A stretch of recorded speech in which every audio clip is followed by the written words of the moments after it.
Oke, nongkrong lagi di Total Politik bareng Wildan Mamut. Ya.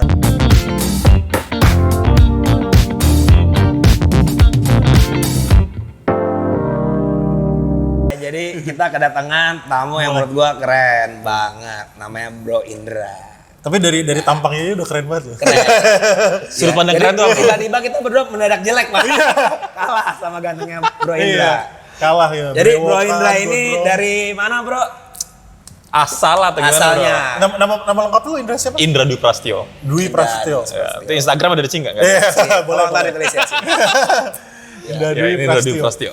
Nah, lu Asal dari Kalimantan Barat, kota Singkawang. kali Betul. Singkawang tuh. Terkenal makanannya tuh ya. Itu Enak. makanannya, bro. Terus juga dia nih aktif di IDN Next Leader itu. ID dan sudah siap. Apa? Itu persekutuan jahat apa itu? Itu lembaga think tank apa itu? Ya, intinya tempat kolaborasi teman-teman muda yang punya karya sih. Jadi karya di daerah kan kadang nggak terkoneksi tuh. Iya. Misalnya di daerah Pontianak deh misalkan ada orang yang punya karya startup kemudian nggak bisa level up ke nasional. Nah, kita coba kolaborasi dengan stakeholder misalkan atau dengan jejaring lain di tempat lain. Jadi intinya kita menjejaringkan teman-teman muda yang punya karya. Wah, mulia sekali. Mulia sekali. Keren banget sih, Tapi keren keren banget. sih. Gue sepakat kayak emang butuh apa istilah sedikit suplemen dan gizi yang bagus buat supaya anak-anak daerah juga keren. Anak-anak secara daerah dan pemikiran anak maksud muda gua. ya. Betul, Anak-anak betul, muda betul. daerah buat sepikiran. Tapi lu sibuk situ aja emang. Kerjaan lu apa sih asli? Doing business, ada beberapa bisnis, businessman pendidikan. juga nih. Bisnis. Businessman coba ya. Ya gitu-gitulah. Gitu-gitu lah. Jadi lo lulusan apa sih, Bro? S1-nya di mana? S2 lo di mana? S1 gue di Pontianak, bro. Di Universitas Tanjung Pura. Tanjung Pura di mana, bro? Tanjung Pura gua enggak tahu. gua aja beneran baru denger loh Universitas Tanjung Aduh. Pura. Tanjung Pura. Jadi kebanyakan teman-teman gue yang misalnya di Jakarta ya, bro tahu Tanjung Pura nggak? Oh, yang di Jayapura lah. Oh, Jayapura. Karena pura-puranya. Ada Karena puranya. pura-puranya. Ternyata enggak. Terus Jadi, S2 lo? nah, Tanjung Pura di Pontianak. Iya di Pontianak. Tapi namanya Universitas Tanjung Pura. Tanjung Pura. Negeri. Negeri karena Tanjung Pura itu kerajaan kan, kerajaan Islam di Kalimantan Barat. Nah, kemudian S2-nya hijrah, bro, di Melbourne, di Monash University waktu itu. Ini ngeri lagi. Hijrahnya dia mirip gua. Kenapa, bro? Gua dari Purwokerto. Lu mau mirip-miripin aja lu di Keragunan, lokal Pak. juga. Lu lokal juga. Ini kelasnya udah Ya internasional. tadi kan dari Purwokerto kayak Ragunan jauh, Pak. Yang penting kan esensi Iya, hijrah. esensinya sama hijrah, benar. Esensi hijrahnya, bro. Hijrah ke Bro Muhammad dari mana, bro? Asli, Apa? bro. Lalu jadi nanya Kenapa jadi nanya gua? Ini kan udah, ini kan Karena kita udah. baru kenal ya. Iya. Ya gua udah di Jakarta. Oh, Gua- di Jakarta. Saya benar. hanya corporate biasa. Tapi gue menarik ya, jadi gue kan pernah bikin beberapa konten sama Bro Indra. Iya. Oh lu udah berdua di Udah. 2-3 kali. Dua, 3 kali lah kita bikin Oh, konten. live IG Justru ya? acara ini gara-gara Iya. kita inspirasinya. Benar. Live IG yang nonton berapa? Ya, Dua, cuma dia tiga. sibuk sekali. Oh, dia sibuk sekali. Dia lebih sibuk. Jadi jelaskan siapa yang nganggur di sini. Gua. Tapi pas gue posting ada foto Bro ganteng ini. Hah? Wih men, putra daerah Kalbar Wih. itu. Gila. Gila. Tolong yang di Kalbar langsung follow semua. Ya, tolong untuk penonton dari Kalbar kalau bisa ditonton ini putra daerahnya. Ya, tapi gue tahu sih lo backgroundnya kan ya orang yang cukup concern bicara soal pendidikan. Ya. Dan hari Ya. ini kan pandemi tuh kayak benar-benar bikin Sebelum kaget sampai ke sih. sana dulu. Gimana, bro? Kenapa lu concern sama bidang pendidikan? Kenapa gitu? Apa yang membuat lu jadi Nah, ini menarik, bro. Jadi Kalimantan Barat itu, bro, kan daerah perbatasan. Jadi perbatasan dengan Malaysia dan perbedaannya itu kentara lah ibaratnya. ketara? Ketara. Jadi misalkan pembangunannya berbeda banget antara Malaysia dan Indonesia. Dan itu tuh udah jadi isu yang sejak gue dari kecil ya, misalnya kayak Malaysia tuh lebih keren gitu lah isunya. Nah, kemudian ngerasa kayak daerah 3T kan, terluar, terdepan itu banyak juga salah satunya di Kalimantan. Jadi ngerasa terpanggil sih, bro, kayak tapi keren nih kalau belajar tentang pendidikan. Oh, jadi Gitu lu sih. melihat bahwa ada ketimpangan pembangunan Iya. yang mana ujungnya itu awalnya dari pendidikan itu. I don't know, ya, kok Bro Wildan bisa jelaskan apakah pendidikan awal atau akhir? Oh. Bisa jadi impact-nya, Ya. jadi kan bisa jadi impact-nya, tapi pada akhirnya pendidikan terdampak. Oh. betul. Jadi pendidikan di perbatasan kurang banget lah ceritanya. Kurang gitu. banget. Jadi lu ngelihat itu dan akhirnya lu concern terhadap Concern di pendidikan karena apa namanya basisnya nggak hijrah kemudian hijrah kemudian ngerasa kayak namanya perlu create something deh gitu ya agar teman-teman tersadarkan lah bahwa teman-teman daerah juga sebenarnya perlu support. Gitu. mulia sekali. Emang di Kalimantan tuh gue pernah kesana juga kan, riset juga waktu itu. Gue juga di mana, bro? di Nangapino. Nanggapino ya kan. Itu anak-anak SD-nya ada berapa yang ngekos, Bos? Yes. Anak SD-nya ke kos. SD, anak SD iya, ngekos. iya. Itu saking jauhnya Pak rumahnya. Iya. Oh, oke. Iya, iya. Gila sih. Gue jadi ngerti mungkin kalau lo sangat aware soal pendidikan. Yes, Nah, yes. kembali ke pertanyaan gue kan. Bagaimana nasib anak-anak di Nangapino gitu kan di tempat-tempat Kalbar di masa pandemi ini. Lagi pandemi ini ya. Iya, iya. Iya, makanya gue tuh mikirnya bro ya, sebelum pandemi bro ya, kan gue tuh ngerasa pendidikan kita nggak normal. Nggak normal dalam artian. Gini, ketika pendidikan kita normal, disparitas tinggi. Oke. Disparitas tinggi antara Pendidikan kota dengan pendidikan daerah. Oh, iya. Oke. Itu normal. itu dalam kondisi normal. Ketika new normal digalakkan, makin tidak normal. Kok makin sakit ya? Itu kenapa nih? Gue menarik. Menariknya gimana tuh bro? Maksudnya malah tambah parah gitu. ketika pandemi ini datang makin parah itu. Makin parah, disparitasnya makin tinggi. Karena pendidikan semua serba daring. Betul. Oke, nah pendidikan serba daring dan teman-teman di daerah itu kadang tidak punya akses, bro. Misalnya beberapa teman-teman gue, bro, misalnya gue kontak, gimana? Oh iya, Bang Indra, jadi kita ngajarnya seminggu 2 kali. Jadi guru harus 2 kali ngasih tugas ke orang tua siswa. Udah, gitu doang. Yang ternyata yang ngisi orang tua siswa. Jadi kumpulkan minggu depannya lagi itu, jadi nggak ada kelas. Karena nggak ada sinyal juga dan seterusnya. Maka gue pikir, wah new normal itu ternyata jadi kayak menara yang tinggi bagi orang-orang kota yang ngerasa kayak pendidikan makin enak ya. Yeah. Jadi kayak menara gading endingnya. Kita makin nggak nampak dengan bawah yang sebenarnya nggak disuarakan juga gitu. Jadi maksud lo, poin lo adalah bahwa pendidikan yang di desa atau di sana tuh ini tuh derajatnya tuh makin ke bawah. Makin ke bawah karena orang ngerasa pendidikan sudah daring, pendidikan sudah nyaman dengan daring. Dari normal saja di daerah udah nggak bisa daring, apalagi diwajibkan daring, makin udah nggak bisa daring. Jadi makin nggak normal. So new normal is not normal for education. I think myself ya. Gitu bro. Itu juga ya, maksudnya bahwa akhirnya gimana ya? Terus akhirnya apa yang akhirnya membuat mungkin faktor utama apa gitu yang akhirnya bikin ini tuh bener-bener apakah emang masalah infrastruktur aja atau sebenarnya ada hal lain juga gitu loh? Kenapa nggak normal tanda kutip itu ya? Infrastructure is one thing. Iya betul, ya. makanya. Jadi aku tuh nggak tahu ya kenapa kemudian di daerah itu misalkan sekolah-sekolahnya kayak Bro Wildan bilang tadi nggak bagus kualitasnya gitu, infrastrukturnya jelek banget dibanding kota. Karena sekolah kita banyak banget bro, banyak banget. Dan kemudian untuk reach out daerah-daerah yang terdepan tadi itu, terluar itu tadi memang sulit juga. Karena jalannya sulit, aksesnya sulit dan seterusnya. So infrastructure is one thing. Dan itu belum bisa dibereskan maksimal sih sampai hari ini. Maka kemudian gue mikir gini bro ya, apakah kemudian kesetaraan pendidikan itu realistis? Karena sulit. Menarik. Itu menarik ya. Menarik. Kita kan menggaung-gaungkan kesetaraan. Betul. Sampai akhirnya gue mikir kayak nampaknya kesetaraan is just bullshit. Dan nampaknya kita harus berdamai dengan diversifikasi pendidikan. Diversifikasi pendidikan. Nampaknya. Ini keren nih. Maksudnya diversifikasi pendidikan tuh gimana tuh bro? Jadi kayak misalkan di daerah-daerah tertentu yang mungkin beda dengan kota di Jakarta misalkan, ada wisdom tertentu yang mungkin di Jakarta nggak punya, dia punya. Misalkan bro ya, misalkan. Dan itu nggak bisa kita lihat sebagai dengan kacamata atau teropong yang sama. Contoh ya bro, gue tuh pernah ngobrol dengan Kak Butet misalkan, Kak Butet Manurung. Ya ini sekolah rimba. Sekolah rimba misalkan. Sekolah rimba ya. Jadi, in short Kak Butet bilang apa yang kita ajarkan di sekolah, misalkan di sekolah kota, nggak teraplikasi di daerah di suku pedalaman misalkan. Untuk apa mereka belajar fisika misalkan, lawang sehari-hari ini mereka nggak menggunakannya. So the basic idea of education for me I think is to survive, is to live your living gitu. Pada akhirnya pendidikan adalah bagaimana memanusiakan manusia. Nah ketika mereka termanusiakan dengan apa yang mereka punya, jadi ngerasa kayak untuk apa pendidikan di kota gitu lah, something like that lah bro ya. Ini Berarti uang tidak berguna.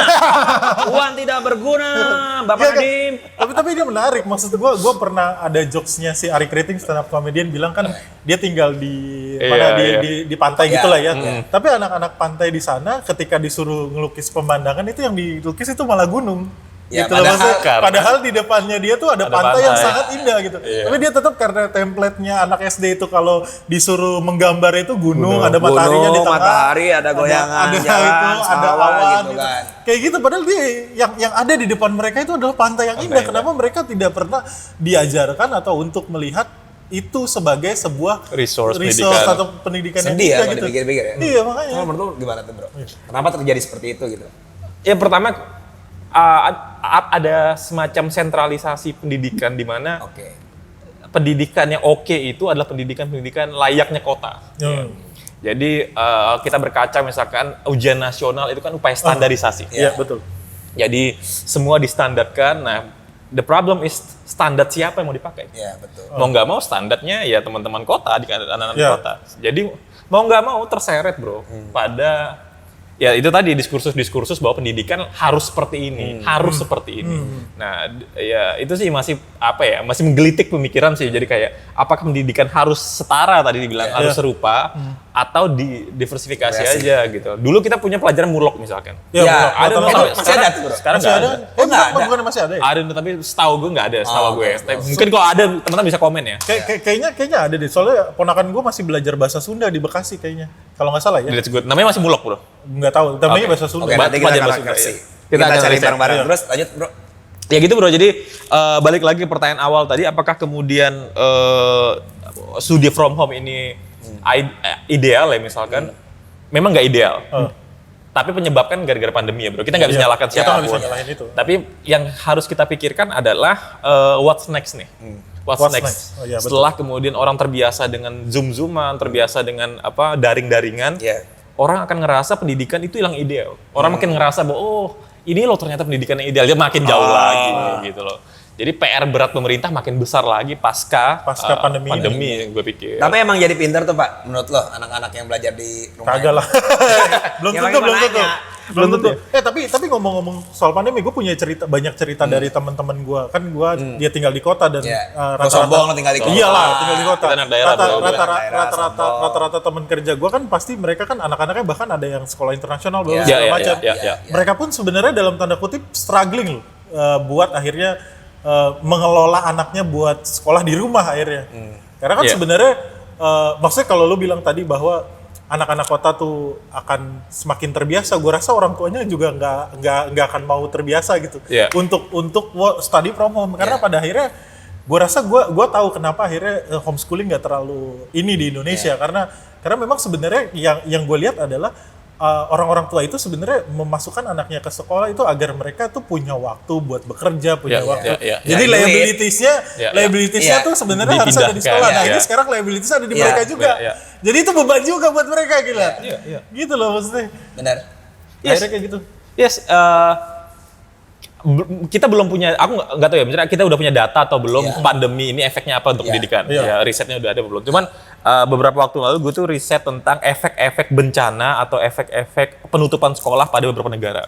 Contohnya Dan misalkan Pakistan Pakistan atau polio misalkan beberapa puluh tahun itu yang kayak lalu. gimana kalau di Pakistan ya? Jadi Pakistan misalnya ada gempa bumi ya bro ya, ada gempa bumi yang kemudian menutup sekolah, rusak dan perlu waktu untuk membangun beberapa sekolah. Jadi masih anak-anaknya belajar di rumah waktu itu. Nah, pada akhirnya misalkan kemampuan belajar siswa turun pasti. Nggak cuma siswa ternyata, gurunya juga. Oh, gurunya juga? Iya dong. Guru nggak pernah diajarkan ngajar di depan laptop bro. Oke. Ya kan? Pendidikan guru itu selalu ngajarkan gimana menghadapi siswa. Oh, iya. Nggak pernah menghadapi Zoom. Iya. Maka kemudian kemampuan pedagogik itu ya Pedagogi. turun bro dua-duanya. Iya, Nah, iya. ketika pandemi pedagogik turun. Ketika pandemi berakhir, ternyata juga masih turun sampai 4 tahun berikutnya. Oh. Jadi maksudnya ini akan jadi bom waktu juga dong. Jadi akhirnya. bom waktu pada akhirnya. Bahwa SDM Indonesia bahasanya kan lulusan sekolah jalur pandemi. Jalur corona kan Ya, sekarang kayak gitu kan. Istilahnya ada sarjana corona. Ya, sarjana corona segala macam ternyata akan memiliki ya mungkin nggak SDM tapi minimal pengetahuan yang agak sedikit di bawah Agak sedikit dibanding di yang bawah. lain. Terutama kalau kita ngelihatnya pakai kurikulum yang normal. Oh, Karena oke. kurikulum normal kan di-set dengan kondisi normal. Betul. Nah, gue nggak tahu gimana perkembangan kurikulum darurat hari ini ya, tapi kita perlu at least kurikulum darurat untuk ya 3 sampai 5 tahun mendatang untuk level up ketertinggalan selama pandemi ini. Setidaknya seperti itu sih, Bro. Bener sih. Jadi PR besarnya menurut lo sendiri apakah pemerintah sudah menyiapkan kurikulum darurat itu loh dalam tanda petik, Pak? Isunya sedang digarap, Cuman kan aplikasinya lagi-lagi kan tentu gue nggak bisa ngomong kan. Wah, ada gangguan, Bro. Ya, biasa ini izin semua. Ya lagi digarap dan gue nggak tahu aplikasinya apakah udah disahkan atau belum. Mungkin kita harus riset habis ini. Tapi jelas perlu ada agar ya at least standarisasinya mungkin disesuaikan lah dengan kondisi sekarang. Karena lagi-lagi tadi bro kayak gue cerita, temen gue misalkan di daerah misalnya di Kalimantan itu ngajarnya itu lumpur semua kan, jadi pakai motor lumpur. Anak-anak nggak bisa datang, jadi mereka hanya buat tugas, dikasih ke orang tuanya, disuruh ngumpul seminggu sekali, orang tuanya dikasihkan, terus udah minggu depan datang lagi gitu. Iya benar. It's not education Iya. that we want. Dan enggak, gue ada cerita juga sih, dan jadi di tempat gue itu kan gue emang tinggal di rada-rada gang gitu ya, gang di daerah Klender. Gue ngeliat ada anak-anak yang memang seharusnya sekolah. Cuma yang terjadi nih nggak usah jauh-jauh, di Klender aja tuh bos. Itu anak yang main PUBG yang ngisi tugasnya tuh maknya. Oh gitu. Karena maknya nggak masalah bukannya dia nggak mau ngedidik anaknya, dia lebih takut anaknya ketinggalan lulus. kelas, Iya, nggak lulus seperti itu. Ya itu realitas. Iya. Teman-teman guru juga bilang gitu kan bahwa Bang Indra, jadi siswa-siswa banyak main PUBG, gitu, banyak main online dan seterusnya karena berhadapan dengan laptop dan HP seterusnya. Atau gue sebenarnya malah berpikir kayak gini loh. Jangan-jangan sebenarnya ini masalah yang lebih besar dalam tanda kutip yang tadi kita omongin kan, bahwa sebenarnya standarisasi pendidikan kita ini harusnya pasca pandemi ini kita harus lebih memulai yang lo bilang tadi, diversifikasi itu tadi. Bisa jadi. Iya, maksudnya. Jadi masalah standarisasi ini harus benar-benar, kan sekarang ujian nasional udah nggak ada kan kalau nggak salah? Ya, direncanakan bahwa standarisasi itu harus dimulai perlahan-lahan kita lepaskan, dan pendidikan yang lebih aplikatif, diversifikasi dan segala macam tuh harus mulai kita jalankan, karena balik lagi kan standar ini nih udah nggak bakal bisa sampai nih dengan kondisi sekarang. Buat apa kita menuju standar ini lagi gitu kan? Lebih baik kita nyari standar yang lain ya nggak sih? Kalau bahasa kasar itu standar kapitalis gitu ya kan, produksi. Pinter nggak gua? Pinter nggak gua? Akhirnya ngomongnya banyak. Oke ini tapi ada gak yang udah menjalankan model itu di negara lain? Iya, ada nggak sih sekarang akhirnya contoh yang, tapi nggak tahu juga sih gue. Apa jangan-jangan negara lain tuh udah dari awal sumbernya tuh, dia, iya sih. dia nggak mau ada. Beberapa negara misalkan subjek dari standarisasi kan ujian nasional. Betul. Beberapa negara menghapuskan ujian nasional udah ada. Udah ada. Jadi ya ujian nasional sebagai standarisasi dihapuskan, beberapa negara udah ada. Dan Indonesia mencontoh itu. Jadi sebenarnya kan yang dihapuskan bukan ujian nasional, sebenarnya goal besarnya itu tadi, standarisasi yang terlalu memaksa itu tadi, yang sulit di-achieve itu. Maka kemudian kebijakan-kebijakannya dikembalikan ke sekolah atau guru-guru yang lebih kenal dengan lingkungan siswa, dan gue pikir itu bagus. Menurut lo emang kan kita ngomongin yang tadi itu hal ideal, diversifikasi dan menurunkan standar. Tapi sebenarnya kalau lu memandang gitu haluan pendidikan Indonesia sekarang tuh kayak gimana sih? Gimana kalau gue nggak ngerti dirimu, kalau gue kan nulis skripsi soal politik pendidikan. Weh, sombong. Gue bawa sombong nih sekarang. Oke, nah gue nulis skripsi dengerin soal politik pendidikan Good. yang melihat bahwa pendidikan itu intinya adalah sebagai alat penguasa akhirnya untuk melanggengkan kekuasaannya kayak gitu kan di masanya Orde Baru gitu. Nah sekarang kan apakah haluan pendidikan itu masih ke arah sana, atau sebenarnya haluan pendidikan kita tuh ke arah mana sih? Karena kayaknya gue lihat balik lagi tiap kalau zaman dulu mau menterinya siapa kurikulum tuh 94, 98, sebelum itu kan 92 gitu. Gue lupa. Itu jelas kan. Kalau sekarang kan kayaknya setiap ganti menteri diri satu langsung ganti gaya. Ganti Nadiem langsung. That's one thing sih bro yang gue juga kritik sebenarnya. Kita nggak punya kayak GBHN kurikulum, GBHN pendidikan. Jadi apa yang mau kita achieve dalam 30 tahun ke depan, we never know. Karena ganti itu seterusnya. Jadi secara garis besar sih gue mikirnya bro ya, apa pendidikan kita dibuat lebih humanis. Jadi gini, ada aspek-aspek moral dan spiritual yang ingin ditanamkan juga selain aspek-aspek teknis, kayak misalkan pembelajaran dan seterusnya. Itu mungkin dulu nggak ada. Karena gue juga lupa itu zaman kita SD ada apa enggak. Cuman belakangan gue melihat ada upaya pemerintah untuk menghumanisasikan pendidikan menjadi lebih manusiawi gitu. Nah, the problem is kan orang bilang, tapi kan dunia sekarang berkembang ke arah yang lebih teknologikal. Betul. Gitu kan. Teknologikal. Kita kalau mikirin humanisme dan seterusnya terus, kapan kita tinggal benar. Ya lagi-lagi balik lagi ke menteri kita sekarang, Mas Menteri ya, Mas Nadiem kan. Mas Nadiem. Kita meminta berharap banyak sebenarnya beliau memikirkan itu bagaimana mengawinkan antara teknologi dan ya humanisme tadi, karena satu sisi beberapa contoh memang saling saling ini sih. Berkelindan lah gitu. Berkelindan sih. Nah. Ya gitu sih bro. Jadi kalau ditanya kritik gue adalah kita nggak punya GBHN ya, secara jangka panjang, dan gue setuju ganti-ganti kurikulum menyulitkan. Tidak hanya untuk siswa bro, guru juga sulit. Guru bro. juga ya. Karena kan teknik mengajar juga berubah, ya kan, teknik mengajar juga berubah dan seterusnya. At the end, jadi pendidikan agak kurang optimal karena gurunya juga nggak maksimal, apalagi muridnya gitu loh.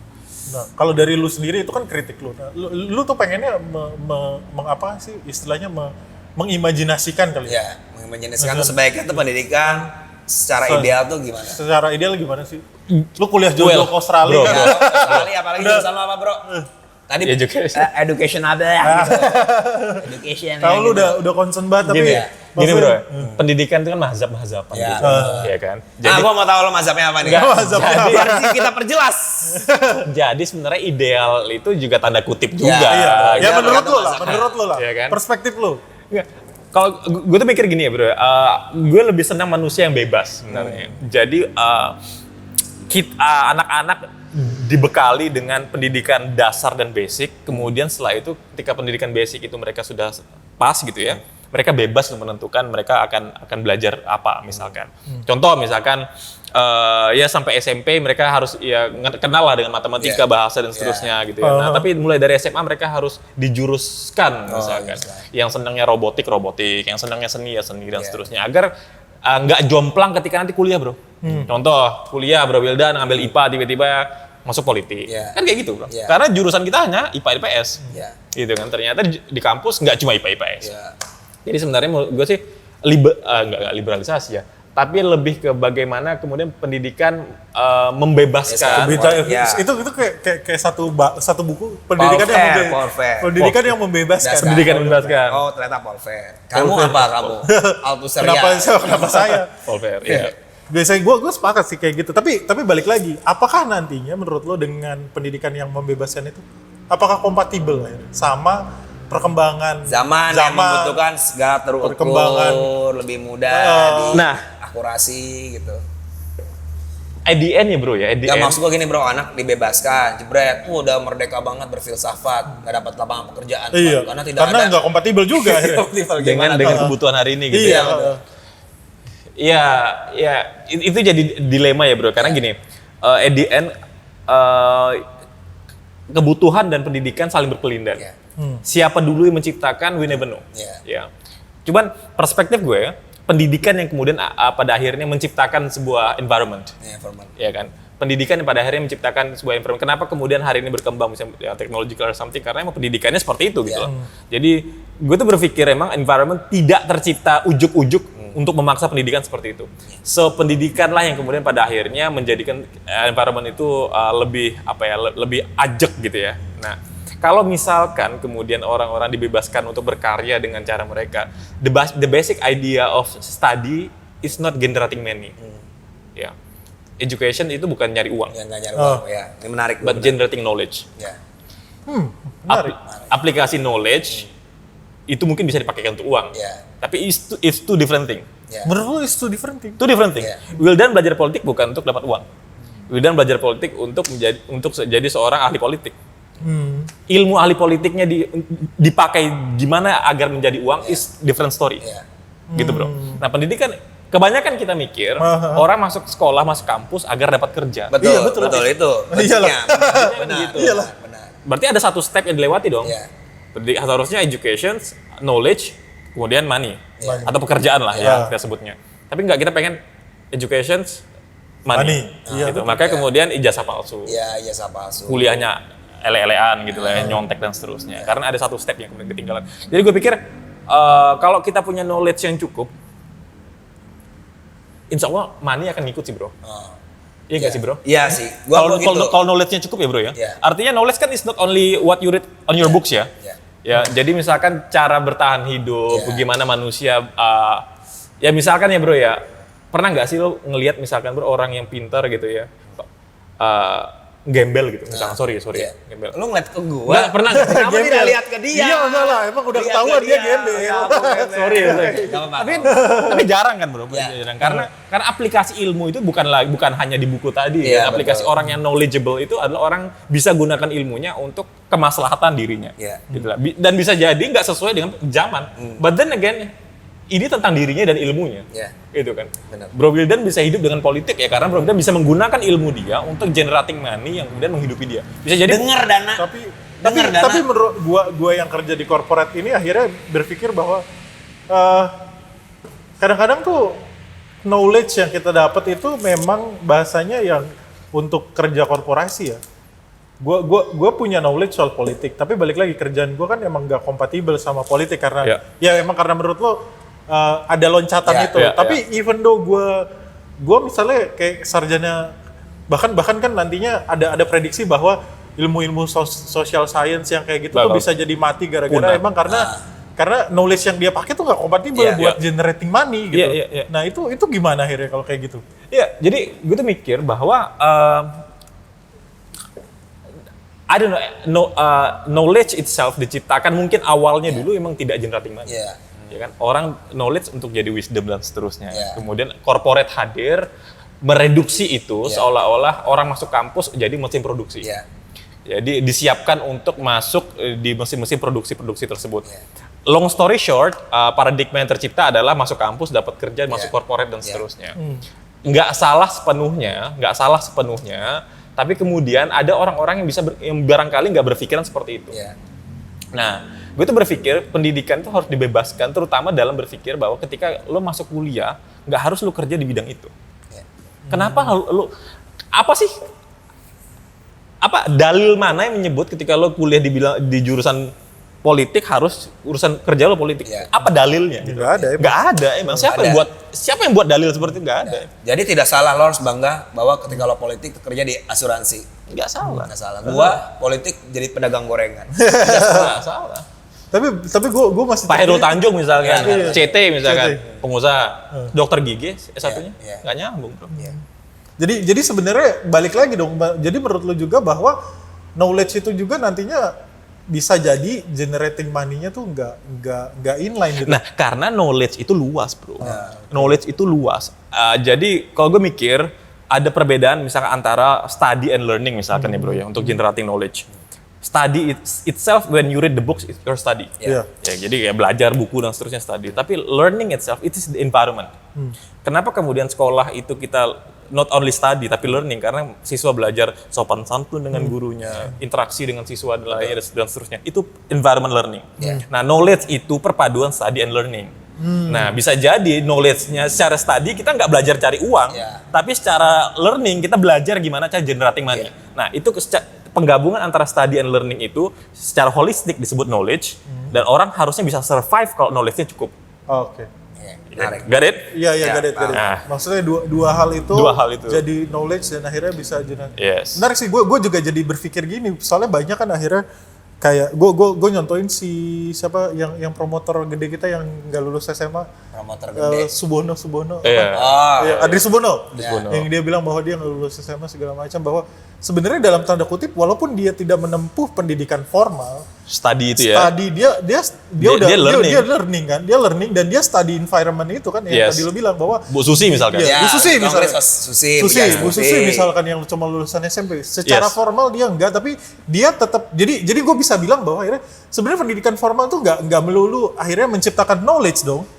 Bisa jadi knowledge itu hadir berdasarkan ya pengalaman hidup, apa segala macam gitu kan. Akhirnya kan. Iya mungkin that's why dalam konteks yang lebih luas kenapa disebut universe ya. Karena agar mahasiswa dalam konteks ini harus dihadapkan pada realita bahwa kalian harus berpikir yang holistik, yang universe gitu lah. Tidak hanya di kelas doang dan buku doang gitu ya bro. Dan mungkin dilema kita hari ini ada banyak mahasiswa yang kemudian yaitu tadi terperangkap dalam paradigma yang korporatis tadi, ngerasa bahwa gue kan belajarnya ini harus inline.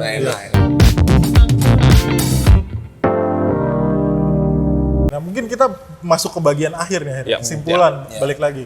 Kalau dari lu dulu lah, lu dari tadi diam aja. Mungkin Anda tidak terlalu menguasai karena skripsi Anda. Bukan, gue udah Anda punya, dari tadi diam aja. Gue udah punya sekolah rakyat 10 tahun berjalan. Bisa dicek namanya Bhinneka Ceria. Ngasih lo panggung ngomong pendidikan. Oh, anjir, kurang aja. tujuan Sorry, itu ini kurang dibuat. aja. Jadi lu diam karena diam untuk mengalah biar Iya gua tetap malah, gue kan takutnya ini acaranya program Wildan doang. kurang ajar. Nggak, tapi menurut gue analisisnya Dana sama ini cukup menarik. Jadi gue kalau gue tangkep ya, pendidikan tuh ada berapa aspek sih menurut gue. Kayak misalnya itu bisa jadi alat pembebasan, bisa alat penindasan, dan paling penting adalah bisa jadi alat pendisiplinan dan macam-macam gitu. Tergantung bagaimana kita membuat pendidikan itu mau sebagai tools apa, alat apa gitu. Dan itu kan hari ini memang ada 2 jalur lah yang gue bisa lihat gitu kan, jalurnya emang pendidikan lewat masyarakat maupun lagi lewat pemerintahan. Jadi gue seneng dari Indra ini ngomongin soal diversifikasi pendidikan itu ya. Menurut gue itu bisa jadi satu isu yang dipikirkan dan dipertimbangkan oleh pemangku kebijakan maupun teman-teman yang bergerak di ranah masyarakat sipil sih gitu. Kalau gue sih tangkapnya. Kalau gue sih paling gue tertarik bahwa akhirnya kita nih emang darurat pendidikan mungkin saat ini, bahwa pandemi ini membuat standar, ya walaupun standar itu ada, tapi tetap aja standar itu akan jauh sangat ketinggalan di pasca pandemi, dan mungkin ini bisa jadi bahan evaluasi akhirnya untuk balik lagi menjauhkan dari standar, memulai revolusi pendidikan baru misalnya, gaya pendidikan baru pasca pandemi yang akhirnya bisa kompatibel lagi, atau bukan bisa membebaskan, atau bahkan ya apa ya, bisa generating knowledge tadi yang lo bilang gitu. Nah, ini pertanyaan ada pamungkas. Ada gitu ya? Ada. Pertanyaan pamungkas. Siap. Pertanyaan pamungkas. Seandainya bro. Seandainya nih. Ya. Lo ini nggak ada di briefing loh, Bu? Nggak ada, emang nggak ada. Ini kan lo jadi menteri pendidikan nih. Oke, berat nih. Misalnya Pak Nadiem mau ngurusin Gojek lagi besok. Ya, Gojek. Besok nih. Dan apa yang akan lo lakukan ketika lo jadi menteri? Kalau gua ambil contoh. Kalau gua jadi Nadiem sekarang, gua pengen langsung bikin ruang guru. Atau gue beli ruang guru gitu. Misalnya Kenapa jadi gitu gitu, kan. Karena gue yakin Bapak mampu bikin ruang guru dengan duit dari APBN. Tapi kan tower-tower sinyal nggak ada. Nah, itu. Tolong dibantu juga. Nggak, kalau lo seandainya. Kalau lo seandainya gimana? Jadi menteri pendidikan, apa yang lo akan lakukan lah? Hal prinsip dalam pendidikan menurut gue guru, bro. Guru. Kesejahteraan guru, bro. Banyak masih umur bakri sampai hari ini. Banyak guru-guru yang belum PNS yang kemudian digaji 3 bulan sekali, 6 bulan sekali gitu ya bro ya. Itu ujung tanduk loh bro. Mau guru ya? Sehebat apapun menterinya, kalau gurunya kemudian tidak sejahtera, nggak bisa bro. Nah, jadi kalau gue jadi menteri, salah satu yang gue fokuskan adalah kesejahteraan guru. Oke, kesejahteraan guru. Nah, baru deh guru sejahtera, boleh kita mikir infrastruktur tuh. Sekolah-sekolah dibenerin. Nggak cuma sekolah bro, kayak kerjasama lintas kementerian misalkan. Bro Wildan punya ide misalnya ada ruang guru dan seterusnya. Dia gue tapi kan gue bilang tadi tower nggak ada. Ya. Tugas bukan tugas gue dong. Iya. Kominfo buat tower gitu. Sulit lah kan. Jadi itu multi dimensi. Tapi kalau gue jadi menteri, satu emang kesejahteraan guru, emang harus sejahtera. Kedua infrastruktur tuh, sekolah-sekolah dibenerin semua. Gitu. Mungkin kita nggak punya standarisasi kurikulum, gue setuju, tapi standarisasi infrastruktur wajib. Oh, Standarisasi. menarik. Iya kan? Infrastruktur yang wajib Loh. Semua orang bisa standar pendidikannya itu sendiri. Orang harus punya komputer, maksudnya belajar komputernya apa is different story. Gitu loh. Iya sih, gue denger satu kisah lucu dari temen gue yang kuliah ini masih daerah Jawa lah ya. Yang baru kenal pendidikan komputer itu di SMA, padahal kan kalau kita dulu di SMP gitu kan. Gue juga ikut sih. Gue ngerti komputer. Tapi idenya Mau sih. gaptek bedanya. Ada lagi gak? Menurut gue ini ide menarik dari Bro Indra dan dalam banget untuk masalah pendidikan. Jadi tolong Pak Nadiem undang dia ke Mendikbud kayak gitu. Pak Jokowi tolong temukan orang-orang ini kayak gitu.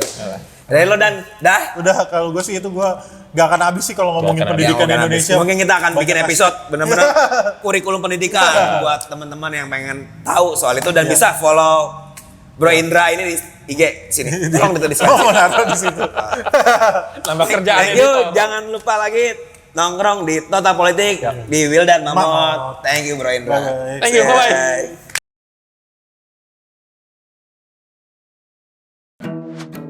Produced by Total Politik and powered by haluan.co.